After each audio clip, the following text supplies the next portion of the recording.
100 лет для ветерана Великой Отечественной войны Магомеда Мидарова – это годы полные событий. Дедушка прожил тяжелую, но интересную жизнь. У Магомеда Мидарова 3 сына, 5 дочерей и десятки внуков и правнуков. В этот день рядом не только родные и близкие. Поздравить юбиляра приехал и глава республики.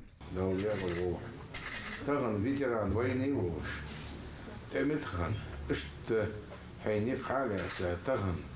Сиду, команд сидишь, сагор.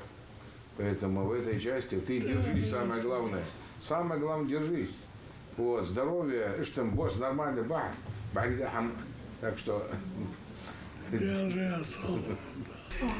Дело, нормальный дорвай. Настоящий волос.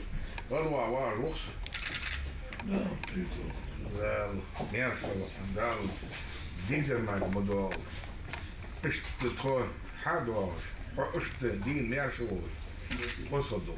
Символично, что Магомед Мидаров является ровесником нашей государственности и свидетелем событий целой эпохи, отметил Махмуд Али Калиматов. Глава Ингушетии передал имениннику юбилейные медаль и монеты, а также оказал финансовую поддержку. Это официальное удостоверение к медали.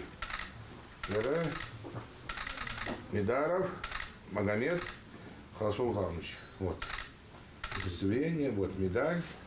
Это столетию, как положено. И это поздравительный адрес.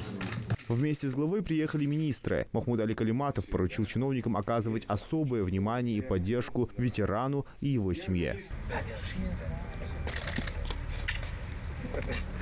Магомед Мидаров родился в 1924 году. Во время Великой Отечественной войны в июне 1941 года был призван в пехоту, принимал участие в обороне Москвы. В начале 1942 года он был направлен в Белоруссию организовывать партизанское движение. Там стал командиром многонационального партизанского отряда, насчитывавшего более 100 бойцов. За 2 года отряд пустил под откос более 15 железобетонных эшелонов противника с боеприпасами, техникой, горючим и живой силой. Уничтожил до 1500 немецких солдат и офицеров, а также свыше 50 фашистских агентов, шпионов и полицаев. Магомед Мидаров был дважды ранен, награжден медалью за отвагу, а за мужество и героизм, проявленный при обороне Москвы, получил орден Отечественной войны 1 степени. Зелимхан Клоев, Зарема Евлоева, Сулейман Костоев, Магаз 24.